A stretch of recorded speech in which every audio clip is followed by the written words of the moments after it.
G'day listeners and welcome to another episode of the Scouting Australia podcast powered by Australian Property Scout Buyers Agency. I'm your host, Sammy Gordon, and today, guys, you are in for a good one. I'm back in the studio with my mate, Big Jimmy Ibrahim, and guys, this is an episode we did a couple of years ago. Jimmy, mate, you are back in the studio with me to re-record How Long Do I Need a Rentvest Before I Buy My Primary Residence? Yes, I actually love this topic, Sammy, and it's a very relevant topic because every single person gets this question thrown at them, whether it's their family, whether it's their partner. But this is a very important topic, Sammy. And it is, mate. It's one of those things that you can't labor it enough. You can't talk about it enough because it is going to just keep popping its ugly head.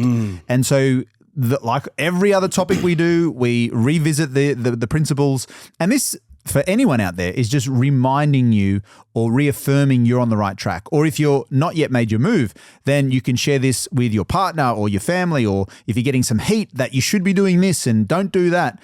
This is just another reminder. 100%, bro. And I think like one of the really cool things about like rent vesting in general, we're going to dive into to give you a little bit of a recap on that. But in terms of how long do I need to rent vest before I can buy my primary residence, I think it's really relevant, man, especially maybe is completely all in on the journey, but maybe their partner isn't, whether that's the husband or wife or whatever it is, or partner in general, not being on board with rent vesting and wanting to own their own home. So I think it's unpacking that and then actually putting a potential time horizon on it as to when they might be able to actually look forward to the primary residence as well. What does that look like overall in the journey too? So, man, I'm really looking forward to unpacking that today and going through it in a bit more detail. So, Sammy, I'm going to let's break it down. For someone who may be new to the podcast, who doesn't really know a lot of the concepts, can you just give us a bit of a recap on what rent vesting actually means? For sure, man. So rent vesting, exactly as the term sounds, is renting while you're also investing. So, one of the biggest things of people going out there and buying their own home, if you buy your own home and then you go to rent, you go to invest, you're not a rent vestor,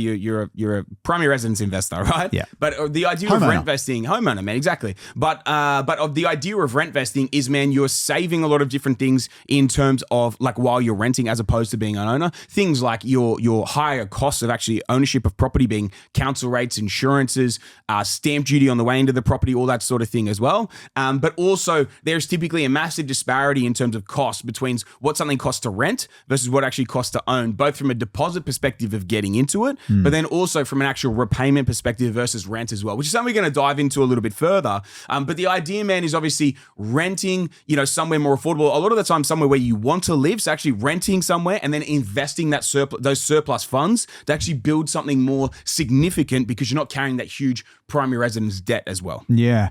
Because let's be honest as well, most people max out their primary residence debt. They're like, I can borrow, $1 million, $2 million. I'm going to go buy something that enables me to go and buy at that max level because it's going to get me into the best area. Yeah. Not many people who go and buy their primary residence, they can go buy for $2 million or $3 million or something, go and buy at $1 or $1.5 million. And if anything, they've earned the right to live in that area of $2 to $3 million. But the cost difference of actually owning that as an actual primary residence versus potentially renting it, completely different kettle of fish, completely different ballpark in terms of pricing and ongoing costs as well. Now, I know that you're ready to go today because you have just out of the gate. You have I'm ready to go. I'm ready to go. I'm surprised you've actually got a jacket on. I know. To be honest, man, I keep going to pull it off. I'm just going to get rid of this thing right now. There's some heat coming out of that side of the room. So he is taking off the jacket. Don't take off the shirt. I don't know. You reckon? Not yet. Okay, not yet. Maybe for The Bachelor. Jimmy, mate, you're getting thrown all that. No. I like it. Let's go, mate. Talking points. Let's roll. I want to actually ask you, Sammy. Yes. So, because we're talking about rent vesting here, the Australian dream, and everyone's told, and even the government is saying the home ownership is still accessible for people, or the home ownership, the buying your house is dead. Like, we're talking about rent vesting as a wealth creation strategy. Yes. But throughout the whole of the news, they're telling people to go and buy their home. So there's a lot of noise on that side. Give us just on your view, why is main mass media or the government telling everyone to go and buy their home first? Look, man, I think there's a simple disparity here that we can draw from the very, very start. If you're not planning to invest, don't go and rent. Like, I think you should be aspiring to buy your own home and live in your own home and pay that thing off over the next 20 to 30 years or however long it's going to take. Because the reality is, if you don't do it, the wealth gap between, the average Australian and the people who buy their own home, the people who don't buy their own home in that scenario is going to become skewed. And you need to own your own home to have that level of stability if you aren't going to invest. And I think, man, the reason why they do it is because, and the reason why even the government pushes it hard is because they don't want you to get retirement age and not own your own home, because then they're going to have to fork out and pay for that as well. You think about it. At any one time, I don't know the exact number in terms of how many, retirees there are at any one time. There's probably 5 million retirees in Australia at any one time. Can you imagine if 4 million of those, or 4.5 or 5 million of those were all renters, like they didn't own their own home? The country, you wouldn't be able to survive. Like we would go bankrupt, right? We need people to own their own homes when they get to that point of their life. So that it isn't a huge cost burden on the economy, right? On the government. But I think the real disparity here and the real difference is if you're not going to go down the path of investing, yes, save up, buy your own home, do whatever you need to do if that's going to be your thing that you do in life. But for the 5% of people left over who are going to go out there and invest and try and create something different, the difference here of renting versus owning your own home during that journey will be a massive disparity in terms of where you can actually get to on the back end as well. So even though it's like very commonly spoken about and very commonly pushed, by both the mass media, by the government, by, most everyday Australians and their parents and their friends and families and all the rest of it, it's bucking the trend of that and actually being able to create something so much more significant by going down this path of rentvesting instead. So just to reiterate that point, if you're not going to invest, yes, focus on trying to buy your own home, pay that off, do your thing, create your idea of financial stability that way. If you are going to invest, the idea of rentvesting is a significantly more sound strategy than buying your own home and trying to invest at the same time. Yes. Okay. Now, to knock over the points, man, I know you've got things you want to run through first, but I think it's relevant here to run through the sort of key points why it makes so much sense to rentvest over buying the primary residence and investing at the same time. The first and foremost, the biggest point that there is retaining serviceability. So what everyone's got to remember is when you go and buy an asset or your own home, people think it's an asset, right? But you got to remember the banks look at it as a liability. It's it's an illiquid asset. It's not something you can liquidate fast, like shares, you can sell them off quickly. It's not something you can move out of fast. It's an illiquid asset that takes time to transact. Typically minimum around about 3 months to transact. Even if you want to move quickly, you got to get contracts together, you got to get on the market, you then got to sell it, and then you got to settle it. Now, normal settlement timeframes is 6 weeks. That's 1.5 months as it is. To get it ready for sale, even if you sell it straight away and you look to go for a fire sale, it's still going to take you 4 to 6 weeks, even if you want to sell it quickly, right? The reality is it's an illiquid asset that takes time to sell. Hence why the banks don't look at it as an asset, they look at it as a liability. The other thing to throw into the equation here is it also is not an income producing asset. So if it's not an income producing asset, why would they look at it as an asset? They look at it as a liability. It has a debt associated onto it without income. So just remember that the banks look at it as a liability, not an asset. It's also significantly more expensive to hold that asset a majority of the time than it is to rent. So even remember with where interest rates are right now, we use the example that I've used multiple times over the last couple of years or even over the last 12 months of the house that I live in right now. Circa $5 million property. The repayments on it, if you worked out the repayments on it, let's say for every $1 million, you're running, even let's be generous and say 6% interest rate on interest only. That's $60K for every $1 million worth of debt. If you were to buy this at an 80% LVR, that means you got to put $1 million into it. You've also got stamp duty onto it, which a $5 million asset is $272,000. So you're in for almost $1.3 million. Then you're carrying $4 million worth of debt, which just at that, 60. So $60K for every $1 million with no P&I, so not paying it off. 60 grand for every $1 million. You're at 240 grand a year in repayments. Wow. So you're almost $5 grand a week in repayments. After tax dollars. Plus 1.3 mil to get into it. And yet you can rent that thing for $2 grand a week. 100,000 a year with no capital outlay initially. When you throw those two together, and yes, 2,000 a week is obviously excessive for a lot of people out there, but it's not that dissimilar to $2 to $2.5 million asset that probably rents for $1,000 to $1,200 a week. And the numbers are about the same, but obviously halved at that different parameter, right? So it really needs to be weighed into the equation. If you really run the numbers on it, it makes so much more sense to rent that asset versus own it. And especially when you start playing in that primary residence realm, more expensive asset, more blue chip style areas, the places where you want to live, but are very expensive to own. So what it makes so much more sense to do is, well, let's flip the script. And instead of going, well, let's go in at an 80% LVR and put, 1.3 million in and then borrow 4 million. And it's costing me 250 grand a year to hold. And that's just on interest only, not even paying it off. You're paying it off, throw another 100 grand on top of that. Yeah, We're talking 350 a year, 7 grand a week. Right? Who can afford that? Barely anyone. Let's flip it the other way. And well, what if we look to build an actual portfolio first that maybe nets us out 3 mil, 4 mil in the next 7 to 10 years, or let's just say 10 years, we've got a whole portfolio we build. We're going to get into this further in, right? Just to get into this right at the start, though, to paint a bit of a picture. What if we're able to build $2.5, $3, $4 million worth of net value, net equity that we could sell down, liquidate, and profit that amount net? What if we could go into that and only need to borrow $1 to $2 million as opposed to that amount? But we rented that asset the whole way through, and we only buy it at the back end once we've also built the portfolio, produced some passive income. Maybe we build a passive income to also pay the debt on it. So once we've generated the capital to buy that at with a 60, 70% deposit, we've also generated the passive income to also pay the mortgage. Does that not make so much more sense? It does. You flew through that, and I think now, guys, that's a wrap. people to go back and listen to that bit, because there's a lot of gold in that. And it does make a lot of sense from the numbers. But I'm going to come back to... And I know I rattled that off quick. Maybe I should have saved that for the end. But it just came to me straight away of like, this is why it makes so much sense. And I think we're going to run through so many points that do explain it, after the now, guys. But that there in itself should frame from the very, very start why it makes so much more sense to rent where you want to live, invest elsewhere to make money, and then come back when you've made that money to actually buy that asset with a significantly higher deposit. Because let's be honest, like that is not attainable to buy and to own that for the average person. Yeah. For someone listening out there and they're like, I get the numbers, Sammy, but emotionally, my partner, whether it's the man or the woman or they or them or whoever, they want the security of being in their own home. Right? Yep. How do you combat that? Because that's probably the most common objection is I don't want to continually rent. I don't want to be kicked out of a rental, and I just want to be secure knowing that I'm in my own home. Yeah, for sure. Look, I think it's one of these things, man. It's like, well, how secure are you really? I mean, how much have you got to build? You've also got something that's considered, a liability, not an asset. And yes, you're in your own home, but what if you're mortgaged to the eyeballs just to be able to just afford what you want? Like, how susceptible are you to potentially, really struggling in a big, big way if interest rates go the wrong way against you? And none of us have control over that, right? So you might be fine for now, but it was like in 21, 22 when the RBA was saying, we're not going to raise rates till 2024. And then halfway through 2022, they started jacking them 0.5% every month. How exposed was so many people to going under at that point as well. So it's like, well, how much security is it really?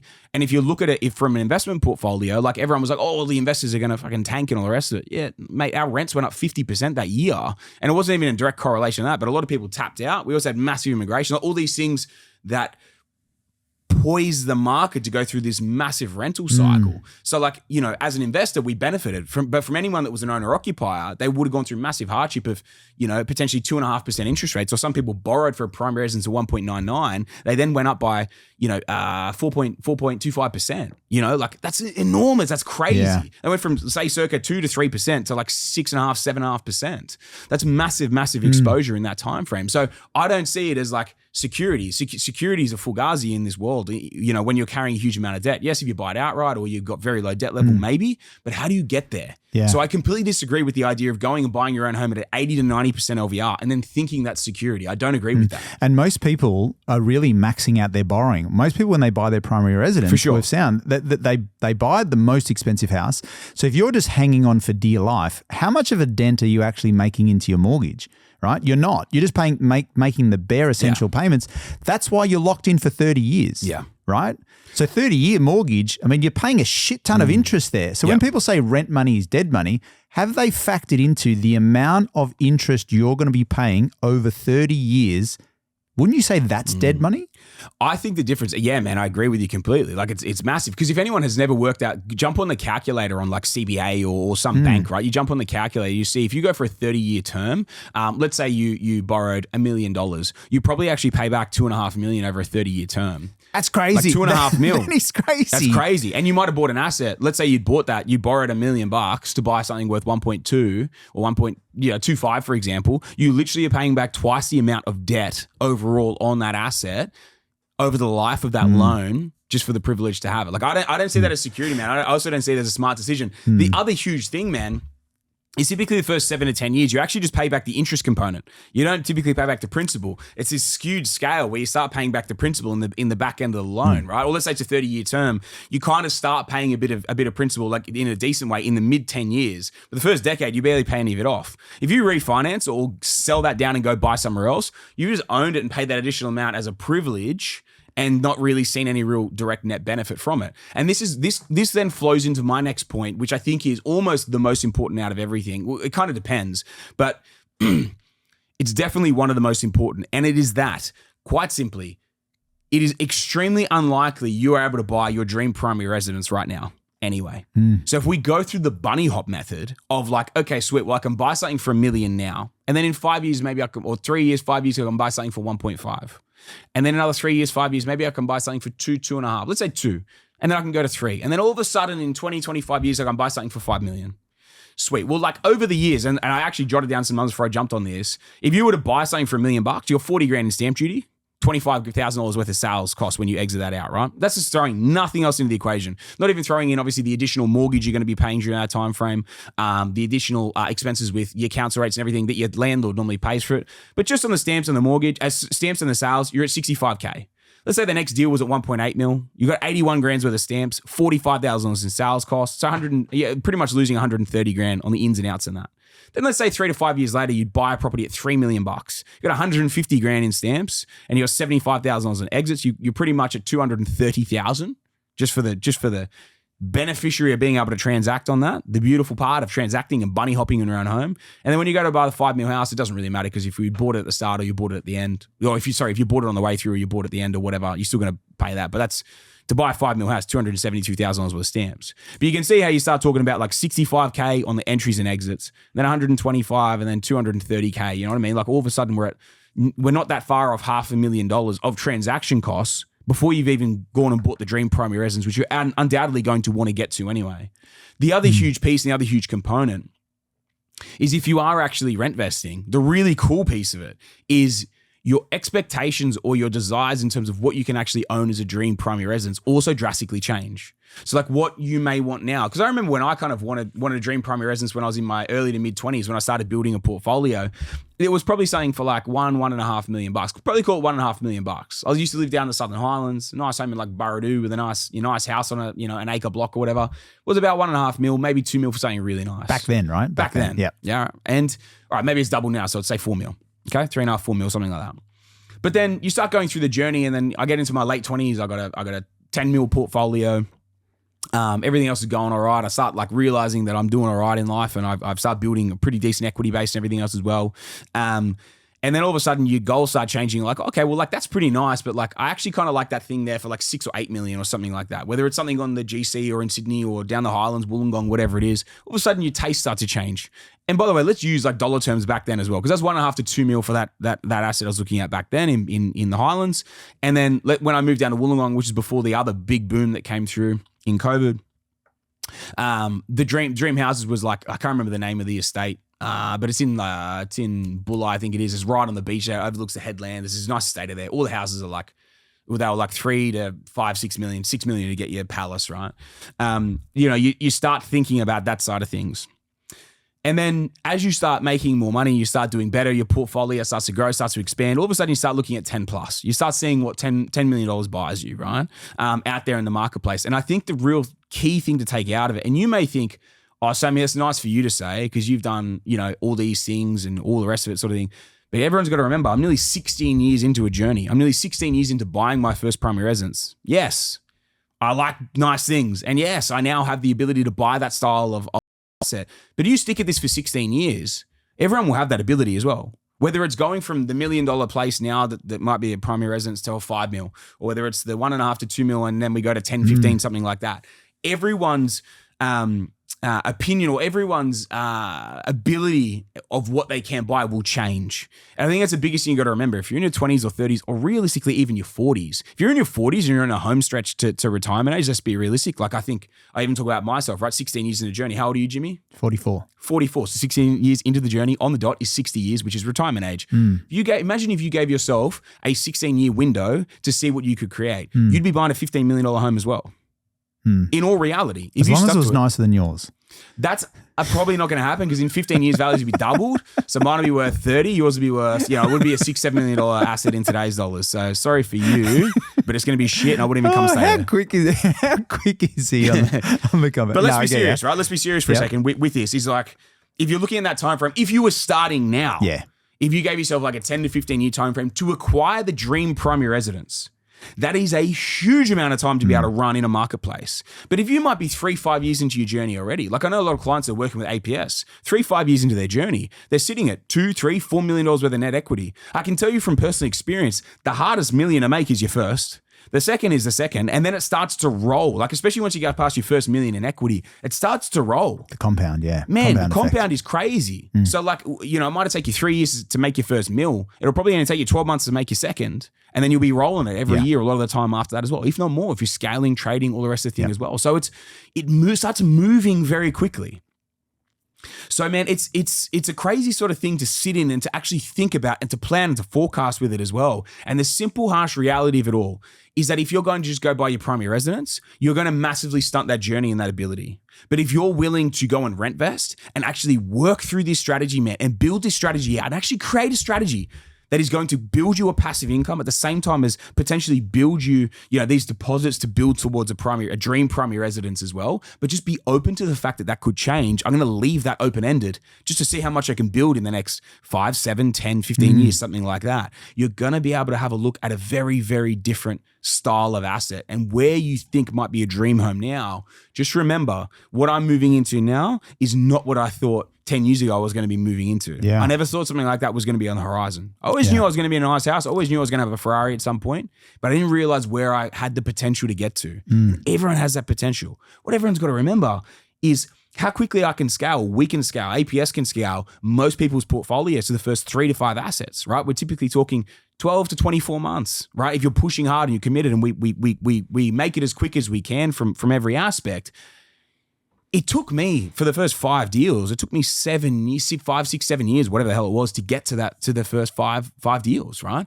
We're talking about doing that in half the time or faster. So your actual compounded rate of growth is going to be significantly quicker than mine. Your snowball will pick up significantly faster. So this stuff is not out of the equation. Yeah. You know, when you were talking about those numbers, the entry and exit costs, I'm just trying to think objectively what someone out there will be thinking, yeah, but Sammy, I don't pay capital gains tax on my house. And if I'm buying in a market... What if your house doesn't go up in value? Yeah, what if you buy in a random location that for the next 5 years there's no fucking growth? Your argument is moot. It's neutral. Because what if you actually put that $1 million or $2 million into a market that actually was going to grow and it doubled? I prefer to pay circa 23% tax because you have 50% capital gains tax exempt. The other 50% might sit at 46, 47%, 45, 47%. So let's say we're paying 23.5 cents on the dollar. If I was to make... If I was to carry a $2 million portfolio into a cycle over the next 5 years and make $2 million and pay, what would that be? $460,000 worth of tax on $2 million worth of profit. I'd prefer to pay $460,000 worth of tax on $2 million worth of profit than fucking nothing on the primary residence that didn't grow. Because it was in your own backyard. It wasn't the best location in Australia to invest in. Correct. So that argument is fucking moot because you are, it is completely neutralized because you've got that cost regardless of what you're going to do. It's also going to hold you back from your servicing on all aspects. What is the guarantee that the place that you really want to live is also going to be the best place in Australia to grow? Yeah. Yeah. The interesting thing about what do you call it? The frog step. I think you called it bunny hop. Bunny hop. The interesting thing I find about the bunny frog hop. Step, is that fucking Melbourne or something? Is that a Victorian term?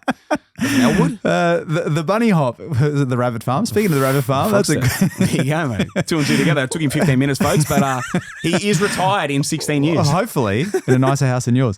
Not going to happen. But when those people, if they did bunny hop, eventually they have to sell their house eventually, right? Yes. So if you've gone on a strategy of just building massive chunks of equity, then where is your cash flow at that point? And if you haven't invested now up until 50 or 60, your risk tolerance when you're 50 or 60 is going to be super conservative. So your opportunity to be generating an income is going to be far reduced at that age because you're not going to take the risks, right? For sure. So a lot of the stuff you've talked about, and which is great because you've talked purely like the equity component makes a lot of sense. But we haven't even touched on the cash flow. Like, what are we doing this for? Like, when we talk lifestyle and the quality of life, what do you want? Do you want me to give you some crazy value to round out the first 30 minutes of this episode? Let's go for it. The $5 million asset that we're talking about before, that you take a 40%, $4 million loan on it at 80%. All right, we're talking $250,000 to own it. We're talk, if you're a principal initiative, we're talking $350,000 a year, just in repayments, let alone the $1.3 million to get into it. Yes. How about instead you build a portfolio that produces $50,000 a year net passive, right? You think about the cash flow deals that we've done before, owned outright, produce around about $50K per annum net passive. one deal owned outright, right? Sorry, that's one deal. If you were to have 2 deals, or even if you had 3 deals at that point, if they were owned outright, they would actually produce enough net passive income to completely pay for that property For the in rental. a year. Yeah. For a rental. For a $5 million asset, 2 of them owned outright would pretty much cover it. 3, you'd have a surplus 30 grand, right? A year. So it's just like, if you throw that into the equation, man, of like, all I need to build, because just remember, if we're talking about repayments of 350 grand a year, plus $1.3 million to get into it, instead, what we're talking about is literally an asset that can produce, or an asset or a couple of assets that can produce $100,000 net passive income, which we're realistically talking about probably $1.5 million worth of assets owned outright, can cover the entire repayment from a rental side of things of that. So you could build a portfolio that produced, let's say your net passive income target was 250,000. Okay, sweet. So I'm going to build that. Because just remember, if you buy the primary residence, you still need to build the portfolio that produces 250K net passive if that's what you want to live on. But then instead, if all we do is we build the portfolio, the remaining piece of the portfolio, to also produce 100,000 per annum net that would cover the rental expense of owning that $5 million home, then if we build that out and we have that in there, we also don't need to build out, like you think about, 350,000 net just to own this thing, to pay it off over the next 30 years. Or we can build that to cover the rent on that side of things as well. So it's like, it's really weighing it up. And this is where I think it comes down to age and what your goals are and really what you're trying to achieve. Because if you didn't have enough time frame, but the passive income goal was really, really important to you, then we would just tack on the passive income goal to cover the rental side of things too. And that would just be a secondary goal and something else that we bolt on to achieve it. If you've got enough time up your sleeve, then yeah, we build the strategy around creating enough net equity and enough additional surplus cash flow that will cover the actual repayment piece of buying that said $5 million home as well. But if we don't have enough time, we can tweak strategy to just cover it from a rental side that'll cover it until the end of time. Okay. You know what I mean? So you're saying that if for people that potentially are a bit older, they don't own their own home, they could theoretically, if they build out the right portfolio, could rent forever.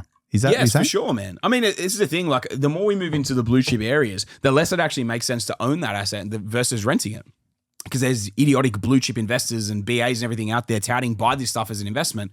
We've run through this before where I've gotten fired up in other podcasts where it just makes completely no sense to own that $5 million home versus renting it as well. But if people want that long-term security when they get a bit older and they build towards it at the back end, that's fine. But I think building that passive income stream first makes so much more sense. So in terms of time frame, like if everyone had 10 years available to them, could they still build out that portfolio to generate the passive income and also get themselves into their primary residence? To be able to buy it? Yeah. Okay, so and this is the thing, right? To answer the question of how long do I need to rent vest before I buy my primary residence, there are so many factors at play here. To build, are you talking about starting from scratch? Well, just trying to give people hope. Are you talking about there. starting from scratch? Yeah, let's just say starting from scratch. So starting from anyone scratch, who's got any more than that, then there'll be bonus. Okay, so I think starting from scratch, building 250,000 net, combined with, if we're talking about buying the primary residence, they would need to be starting with a massive deposit and starting on a massive income, because you're probably not going to have enough time to be able to generate everything. But just remember, if we're talking about building this out, like that is a very sizable primary residence combined with a very sizable portfolio to produce 250K per annum net. Okay. Can I take it back then? Make it easier. Yeah. Let's just call, 100,000 passive income. Most people, if they were to retire with that, they'd be comfortable. Yeah. Right. So let's just say for $100,000 passive and to be in a property that was worth around $1 million. Oh, definitely. And this is where it all comes back to, you need to understand, and for me to give an accurate description on that or an accurate answer on it, the first question, like with the 250K net with the $5 million primary residence, you need to understand the actual investor's individual position. Yeah. Because 10 years for an average Australian, even let's say slightly above average Australian, combined household, 250, 300K per annum income, and talking, let's say enough to buy 2 properties as a starting point, say $300,000 worth of cash. You'd probably come close to it, but you wouldn't hit it. You'd probably need a 15-year window to hit that, because that's starting from scratch. And you need, exactly as I said before, to make that first million will take you a certain amount of time. The second million will probably come in half the time frame of the first. But then it'll start to snowball, but it still needs time to snowball. You still need to let your markets mature. You still need to let your investments mature. And that's what takes a bit of time. The first round of acquisition will be slower, and then obviously it will start to pick up steam and take off. But like, that's a massive goal, starting from scratch. But could you build out your 150,000 net and also maybe another $100,000, so 250K net, 150 towards passive income for lifestyle, 100,000 to cover the rental repayments of the $5 million asset, but covering it with the $2,000 a week rent? Like, is that possible? Yes, I would say that is definitely possible. Yeah. But the combination of the two would probably need another cycle or two, but probably another 5 years to make that happen. Okay, so for people, when they're looking at this topic and everyone's asking themselves the question, well, how long do I personally need to rentvest before I buy my primary residence? How do they know? So the easiest thing is to actually get a really, really good understanding of the position that you're in right now. And this is the other thing too. It's almost impossible to map your game plan to a T if you're starting from scratch to build towards that goal. You can map the game plan of what you need, but the time frame wise is almost impossible to guarantee. And this is where I think it's putting in, it's being very realistic with what you're starting with.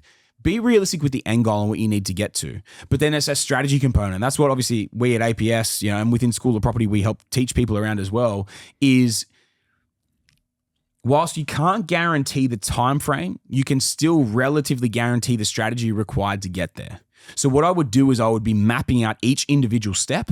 What property am I going to need? What property do I need next to keep moving forward? And understand that component and keep moving through those traps. Now, what you might be able to do is start to really forecast what style of assets you're going to need to pick up. So exactly that game plan, that strategic game plan we're talking about. You're going to need a skilled accountant. You're going to need a skilled broker.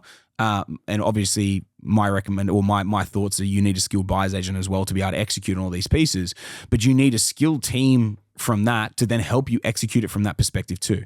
Now, what you could do is when you did strategically map that game plan out of what you're undoubtedly going to need at all the different stages as you build through, you could then start to associate timeframes with it. Okay, well, if I was in that example before and we're on a combined household income of $250,000, we're starting with $300,000 deposit, then this is what we can buy 2 properties at once. If we bank on them having having enough equity to pull out to do another deal in 6 months, and then another deal or 2 deals in another 6 months post that, we can start to map out those steps, right? And I think that's where you can really sort of backtrack it from there. You can put the end position in mind, and then start to map it forward from the baseline as well. So you sort of see what you need on the very back end, but then you can start mapping it forward to then get to that end net result too.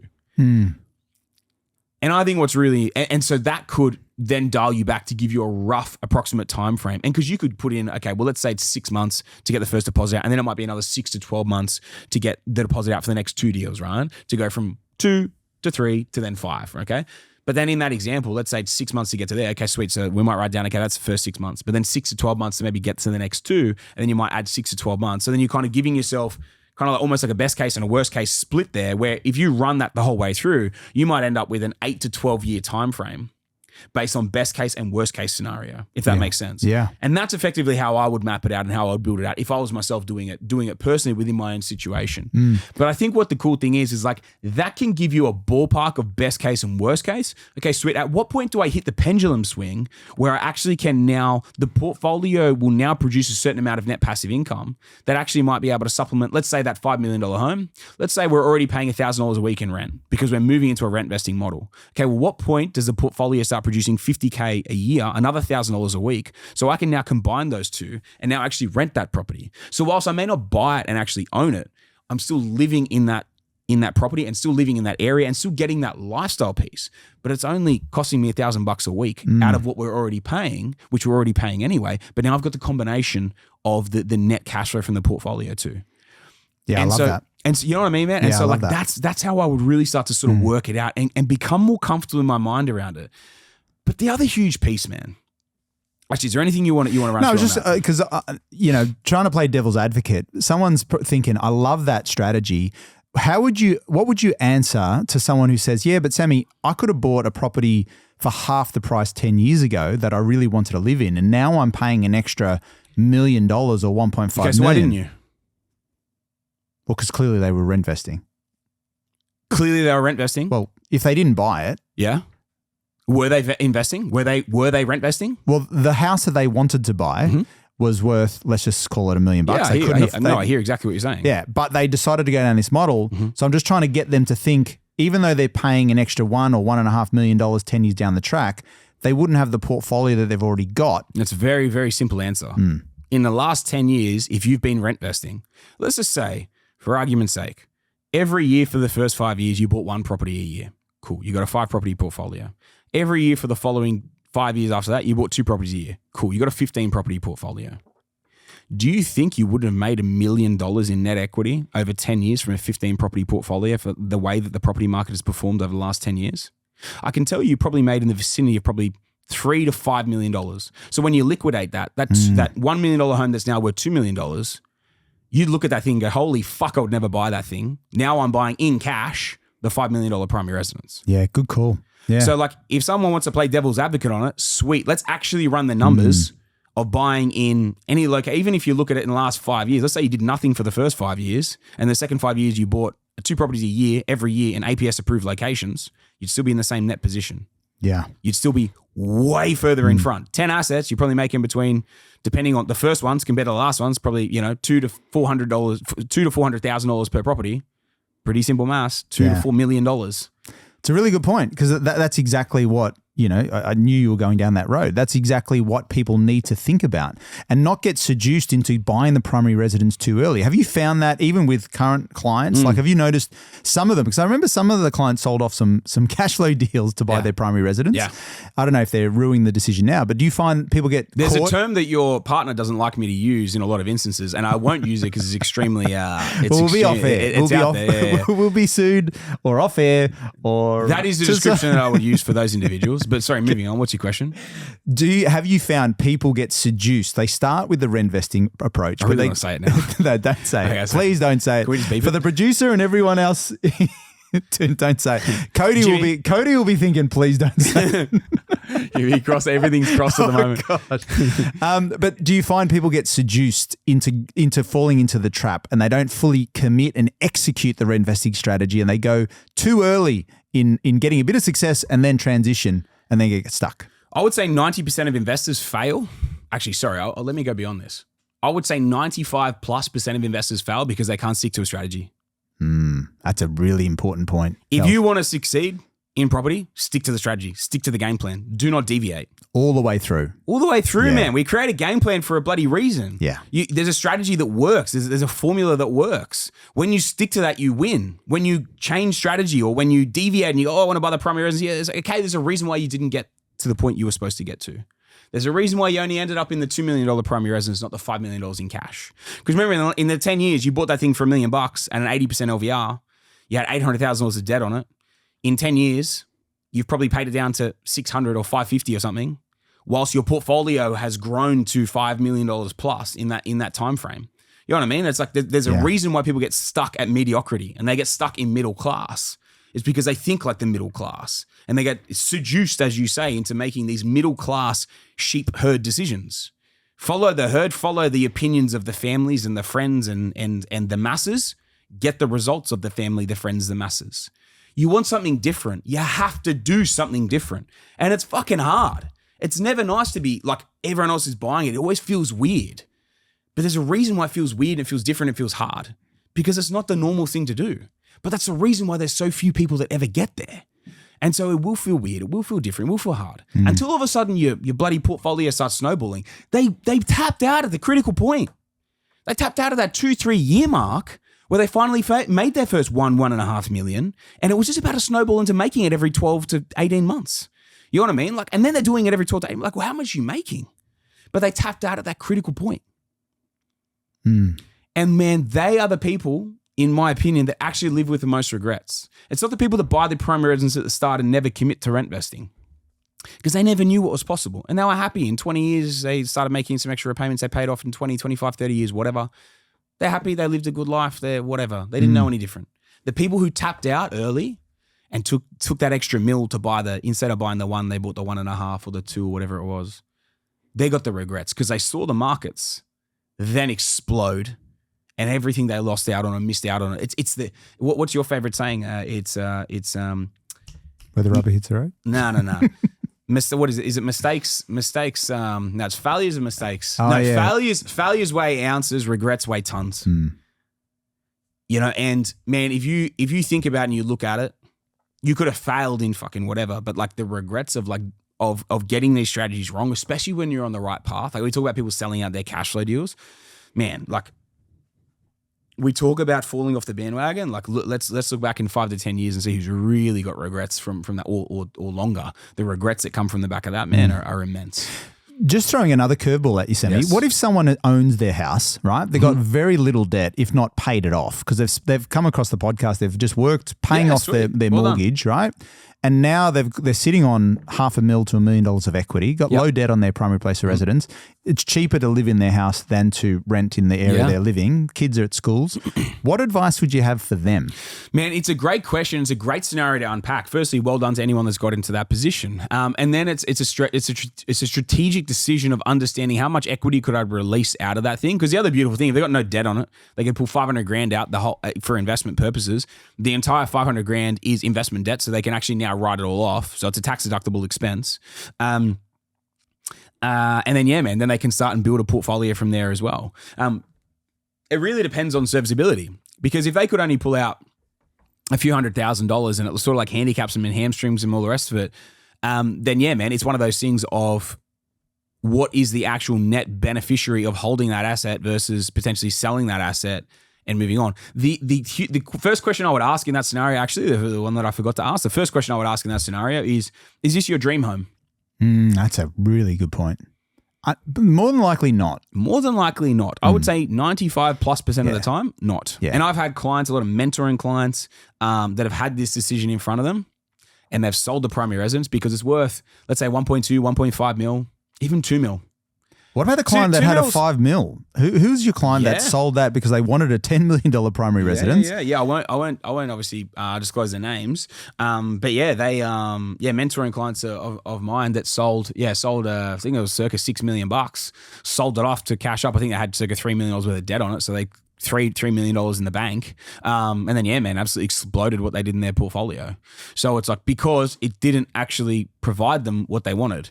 It wasn't their dream home. Their dream home for them. So they were on a really nice canal front home in the Gold Coast, literally just around the corner from where I was on my, the one I'm currently in, not the one I'm moving into. A couple of minutes about beautiful house on the canals on the Gold Coast, but it wasn't beachfront, and they ultimately wanted beachfront. And you know what the crazy thing is, man? They said to me, "What do I do, Sammy? I don't know what to do because like we want to buy something, but like we're caught in all these indecisions." And I said, "Hey, have you ever lived on the beach?" They go, "No." I go, "Okay, sweet.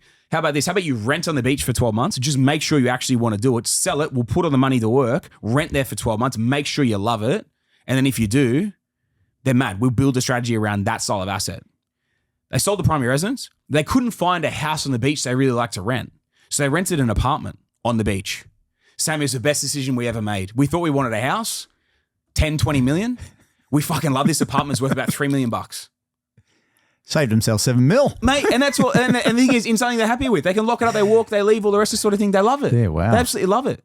And this is the thing, this is the other thing that I love about rentvesting is it like as you level up and your wealth starts to level up, you start to being able to test different things and see how much you actually like it. Yeah. Because what I've always heard from so many people who have actually lived on the beach is that living on the beach is actually a punish, especially in a house. It's a punish. You never got parking. It's always busy. Like there's always people running past your door, riding on their bikes at 4:30 in the morning, fucking yelling at the top of their lungs, trying to talk to each other. Especially when you sunbake nude. You can't do that in your backyard if you're living right on the beach. Why not? Sorry, I don't see that as a negative. I see that as a positive, net positive. Anyway, but yeah, man, you know what I mean? Like rent that thing. Find if you actually do love it. Live there for 6-12 months first before making a decision of that sort of magnitude. And you see what they did, and then it's significantly less to buy what they actually want than they originally thought. So they can get to their passive income goals significantly faster. You know, it's funny, when you're saying that, I'm thinking about my own personal circumstance. And so we're renting, Jody and I are renting close to the beach in Melbourne. Mm-hmm. And obviously there's a beach house down the coast. However, now I find myself in a real sticky position because I'm like, will I ever buy the dream home? And I'm going to throw this back to you because the home that you bought is a trophy home, and it is unlike any other home. So there's a certain magnitude to that just can't be replicated. Mm-hmm. But if you didn't come across something like that, which was really a standout piece, do you think you would ever just that you wouldn't buy it? I wouldn't have bought a primary residence. Nah. I find that's where I'm coming. Yeah. Like we have these conversations, and Jody obviously wants to buy the home, and I'm just like, I just can't bring myself to it because I I think I've gone too far down the line to realize it doesn't make sense. The amount of money tying up. And so this is the difference, right? And this is genuinely the difference. And I've spoken about this before in other podcasts. It's up to about 10 mil. You can pretty easily rent those homes. Kind of between 5 to 10 mil, very easy. 5 to 6, 7, 8 mil, very easy. Even getting towards 10 starts getting a little bit more difficult. But yeah, man, like a $5 to $8 million home, even on the GC, it's not that hard to rent to be able to get access to that. And they don't rent for, that's not crazy. If you actually run the numbers, it's significantly cheaper to rent it versus owning it. They're not that hard to find to rent. So you can live in an absolute primo house and probably save yourself $500,000 a year in actual costs and mortgages and all the rest of the sort of thing. And like people might go, oh yeah, but you're never going to own your own home. Like if you go down that avenue, but you're never going to own it. It's like, it's like, yeah, but what if I invested the $500,000 left over, plus all the cash I'd actually have from not doing it? I'll just build that as a passive income. If it's $4,000 a week, $5,000 a week, $250 a year. Sounds flippant me saying it, but versus 700 or whatever, 400, 500 grand a year in terms of loan versus it, plus all the costs of deposit to get into it, $2 million. I'll just build that out in a passive income stream with a $3-4 million asset, own it outright, bang, and pay for the rest of the time. There's always going to be those trophy homes for rent, like, well, not talking trophy homes, but the $5 to $8 million. There's always going to be those style of homes to rent for probably $3-4 grand a week. Yeah. You know, it's as simple as that, man. They're always there. They're always around. And so it doesn't make sense, in my opinion, to own those homes. That's just my personal opinion. No, I agree with you. But that's me with where I sit there. But like you and I obviously have loftier goals than the average person. But it's when you start going beyond the 10 and you start playing into proper trophy home territory, they never come up for rent. Yeah. You know what I mean? So it's like once you go, because why would someone rent a home like that? You know what I mean? Like if they've got the money to buy it, they're not renting that thing back out. They'll just leave it if they're not using it, sort of thing. So it's one of those things, man. It's and can I just at a crazy level, debunk the myth? Like I think it is a pain in the ass having the property manager coming to do an inspection and for kicking you out and all those things and changing rentals. Like everyone's dealing with it, but you got to ask yourself the question: is it worth it? Like, what is the end game that you're actually trying to do? And even though it is a punish, it's not that bad. Like, they make it more dramatic than what it really is. Mate, it's a piece of delayed gratification. All right, look at one thing. If you've got maintenance issues on your own home and you own it, you have to fix those. You have to go to Bunnings. You have to do all the rest, or you have to organise someone to come out and do it. That's a punish, right? 100%. Or you ring the property manager, or you send the property manager a maintenance request. They send someone out and it gets fixed. Like, all right. There's a net neutral again. We talk about, okay, well, you have to have those things. And yes, maybe you have to move every 12, 24 months. I've had to do it as well. It's a punish. But at the end of the day, it's a piece of delayed gratification. It's a cost of doing business to be able to build something so much more significant. And so that's why when anyone brings me that argument, it's like, boo fucking who? You have to move. Like we've all had to do it if you want to build something significant. Whether it's a business or it's a portfolio, whether it's moving around or doing whatever. It's just like it's a cost of doing business of something that's slightly annoying and uncomfortable to achieve a significantly higher net result. Yeah. So man, it's just like it is what it is, and it's like yes, it's slightly painful, whatever. Just like get it done, move forward. We're achieving something so much more significant than this. If I look at my own journey, man, for the first 7-8 years, I owned my own home. Moved around in my own primary residences. For the next 7-8 years, I was a rentvestor, and now I finally bought the primary residence, right? If I'd stayed as a primary residence owner in that whole time, my borrowing capacity would have been shot. I wouldn't be able to borrow the way I did. I would not have been able to scale my portfolio, especially pre-business. That would have allowed me to scale the way that I did. And I look at the scale that I did pre-COVID, that a huge amount of that came pre-business in terms of when I scaled to circa 30 properties. That established me in those markets that, you know, I bought in 2019 and 2020, that some of those properties I've just sold and I've tripled. I bought things for 150, they sold at 450. So I bought things at 190, I sold at 625. You know what I mean? 150 sold at 578. Like these style of deals, like it's crazy and like, all right, smaller price point. But there's other things at 300 that I've sold for 750. You know what I mean? All these sorts of things. I would have missed those deals if I hadn't had the serviceability, if I'd still been living in my primary residence. Correct. So we're probably talking about a net, probably somewhere between $3 to $5 million that I banked over that period of time, probably more actually, that I would have banked during that time frame of being able to do those deals in that. And then how has the roll-on effect been since all I did out of all those properties was just pull their deposit back out. All I did was pull the deposit, scrape the deposit back out, rolled that on, hadn't taken any more debt out of those deals. Like look at what has been built off the back of it as well. If I'd stayed in the primary residence, I never would have been able to do it. Mate, I love it. I love it. The only last thing I'd say to people, and sorry, just to reiterate one point here. That's $3 to $5 million just on those assets there. Yeah. In that 24-month window of moving out to when COVID sort of kicked, that 24-month window there was when I went from circa I think I was at whatever properties I was at to then get to the circa 30. There was probably it would have been say circa 15 to 20 properties there in that window. That there would have been 3 to 5 mil. But then how much did that exacerbate into what I rolled into beyond that as well because of that?